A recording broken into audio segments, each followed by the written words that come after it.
Hello folks, this is Ryuichi here, and welcome back to my playthrough of the Technic pack.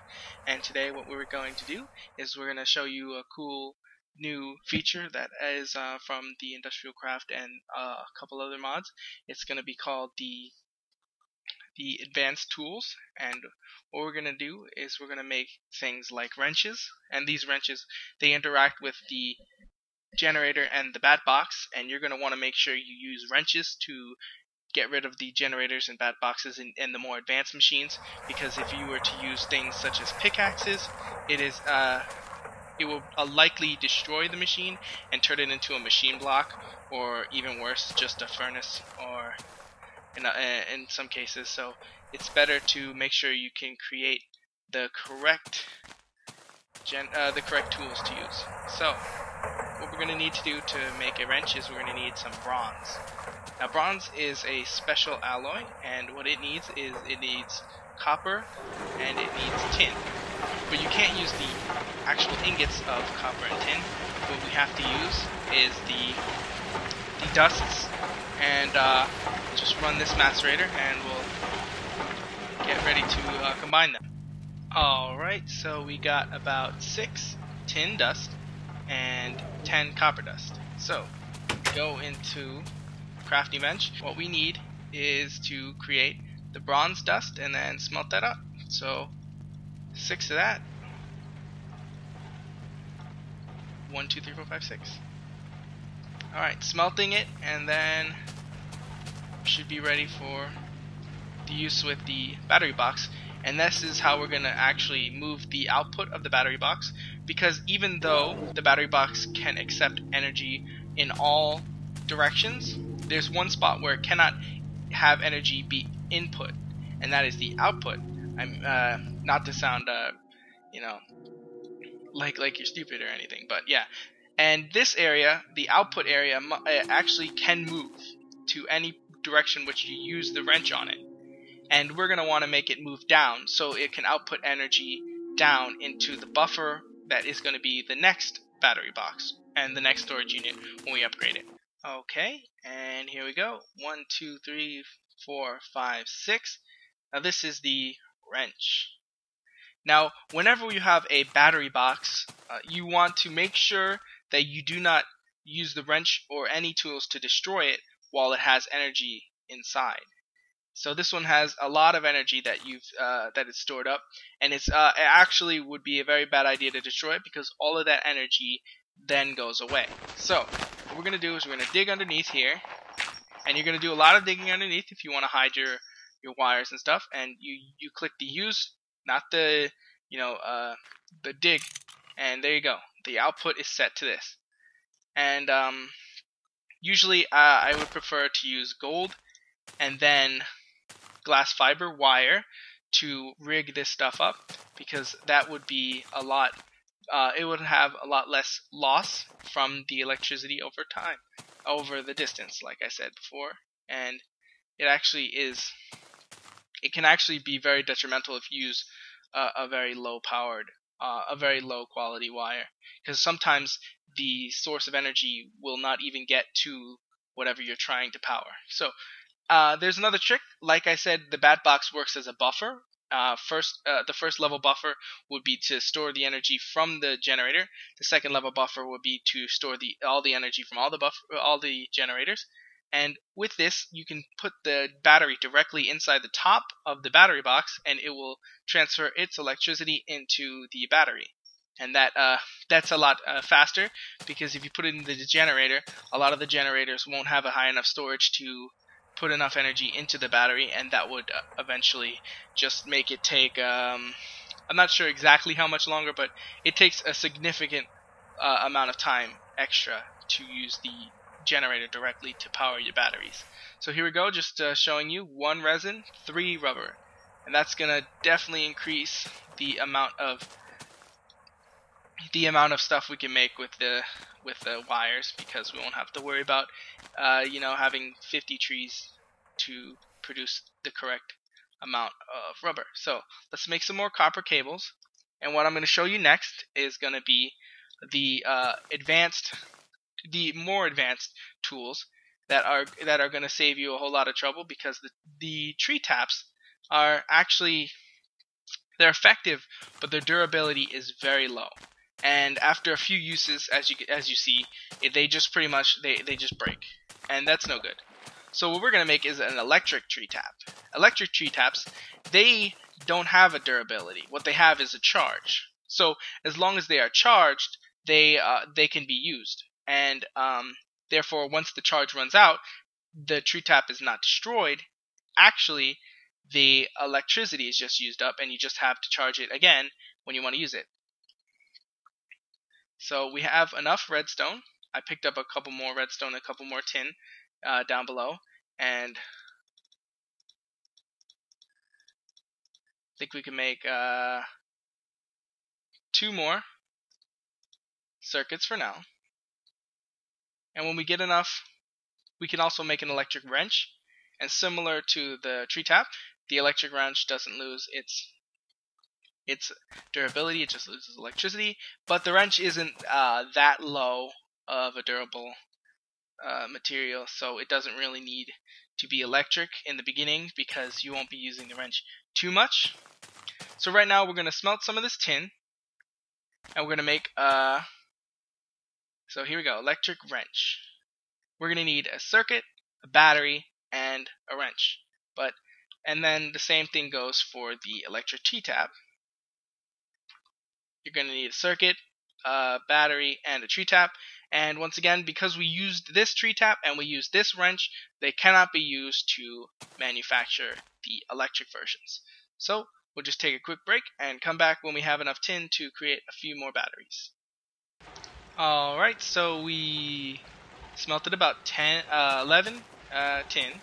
That's good. That's enough to make the batteries that we would like to use for the advanced tools. So that's 2 batteries.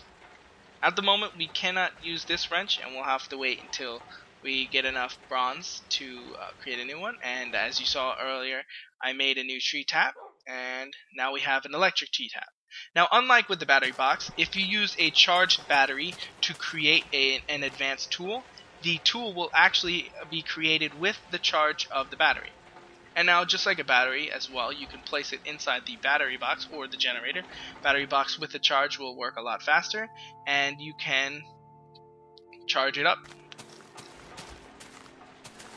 And now that we have the electric tree tap, we can hopefully, if there's, there we go, we can just use it just like any other tree tap, and it will have a longer durability because it doesn't actually, it's not really durability, it's electricity, but it'll last a lot longer than the wooden one on its own. Let's just get rid of this marble. And as you see, I put some of the cobblestone up around the house. Every time I get the chance to dig for some more ores, I just use that time to find more cobblestone and place it around. So what we're gonna need is about I would say 9 more tin to create the necessary batteries for the next battery box. So it's gonna be 12 tin. And we're also going to need to travel back down and get some more redstone. So let's go back into this cave. Okay, sweet. We found a bunch of gold right behind the little lava fountain right there. And haha, yes, even more gold than I thought it was going to be. And this stuff is good for 2 reasons. Just like I said, you can make the wires that are actually pretty good. I mean, I think they're just about the second best wire you can have, and it's definitely also very, very, very high in value when we get to equivalent exchange. In equivalent exchange, gold is pretty much gonna make it so you can pretty much make tons of stuff with the values that you get. Alright, so we're gonna head back up, and we're gonna head back up when I find out how to get back up, because I forgot. Here we go. We're going to head back up and we're going to macerate some of this gold and turn that into dust. That's going to be, it's going to make about 20, so that's great. That's enough to wire just about the whole house for now. Okay, while the gold is macerating, we can get back to creating the batteries. We're going to need a couple batteries for the battery box, and we also need to have 2 or 3 batteries on hand for when we need to have our stuff in the other room, like the extractor, so it can actually get power, because I like to keep the extractor on its own electricity grid, because it'll have a couple of machines in that room, and like I said, it can really hinder your progress and just slow everything down when a lot of your machines are sucking up the energy, and things like your extractors and your electric furnaces, which we'll get to later on, and when they don't have enough electricity to smelt or to extract any of your materials. So 8 gold dust, and similar to the copper cable, gold will create the cable with a 3 across pattern. So this should be enough for now. It should create about 24 golden cable, and that'll be perfect for wiring up the things we have. With about 32 gold wire, we should be able to wire most of the stuff up from the house.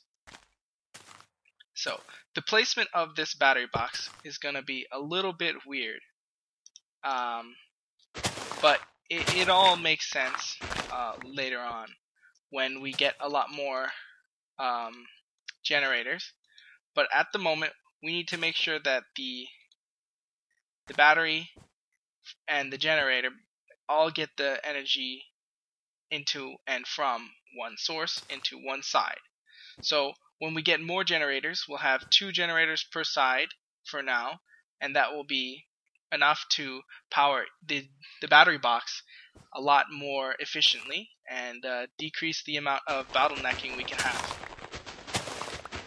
Because so long as the generators and the battery boxes are inputting electricity into the same face, it can only travel into the wire at a certain rate, and that actually is less efficient, because it'll also leave at a certain rate, which is about 32 electric units per tick, and a tick is the time that it sends the electricity.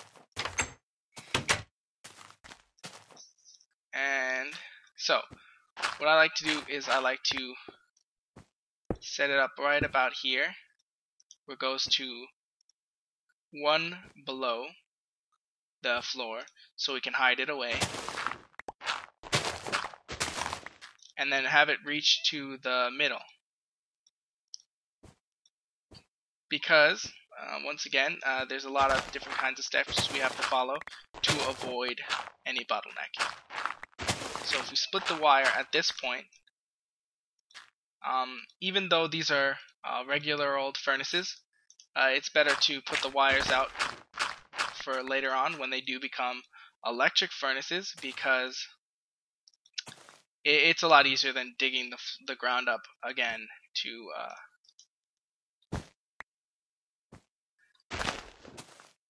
rewire. So I think we're gonna need a few more gold cables, and we can do that pretty easily to wire up the macerator, and then we'll also wire up the area where the other macerator should be. So now's the time where we actually do move this macerator, and we can with the wrench, and we won't lose it, and it should be fine. But it is dangerous to move it with anything other than a wrench. So these wires, as you saw when I messed up, they can be removed very easily with pickaxes and axes without having to worry about losing the wire. and it's pretty fast. Sometimes it's a little slow if you don't use an axe or a pickaxe. So just a word of advice: usually just use a iron or higher axe, and it'll be really fast, and you won't have to sit there whacking at your wires. So now that we got this all set up, we don't need the battery for this section anymore. We can just run the generator, and that'll pour its electricity into this battery box, and at 32 EU per second, per tick, it'll send its electricity into this battery box, and the same thing will be for every other generator that we have in the generator room. And it'll come through, and since we have this split here and this split here, it'll make sure that it evenly transfers its electricity over the space, and we don't have any issues with any electricity hogs. So we can just get rid of the furnace like this, and what we're going to need is about 5 iron, and we have 12, so that's perfect. And 1, 2, 3, 4, 5. Sorry, I messed that up. There we go. Iron furnace. So the iron furnace is still not powered. Okay, so just a note: it will take your coal and it will use it much more efficiently than the regular furnace. So we will use this to create the rest of the charcoal. And I'm not sure exactly the numbers, but it's visibly noticeable how much more effective the iron furnace is than the regular furnace. So let's take this furnace away, and we will upgrade this one into an iron furnace. And we do this, place this down, and then we'll further upgrade that because we have an electric circuit left over. We place the electric circuit above the iron furnace, and we put some redstone right next to it, and now we have the electric furnace. And just as its name suggests, it will run on electricity, and this little lightning bolt is the indicator that the electricity is in it. Now we'll run the generator and lower our volume back down, and it's good in the beginning to have at least 1 or 2 iron or regular furnaces instead of electric furnaces, because like I said, you do not want to use up all of your electricity and be stuck without any means of smelting more ores or even smelting some charcoal. And let's get this again. Smelting charcoal, because then you can't run the generator, and it can compound the problem. But for now, we will run the macerator with the new wiring, and we'll make another wrench, and then we'll turn that into an electric wrench, and that should be it for this episode. So I'll be right back once this maceration is done. Welcome back. We have 6 bronze, which is great, and now we're gonna make a new fresh wrench because we cannot use the old one to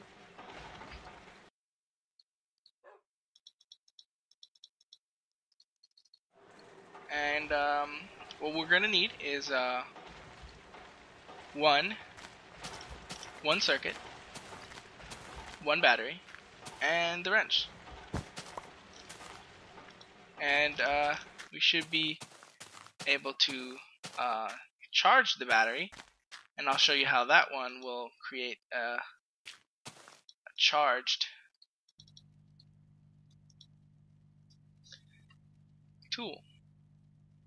So for the purpose of time, we won't just sit here and just charge the battery fully. Go back here.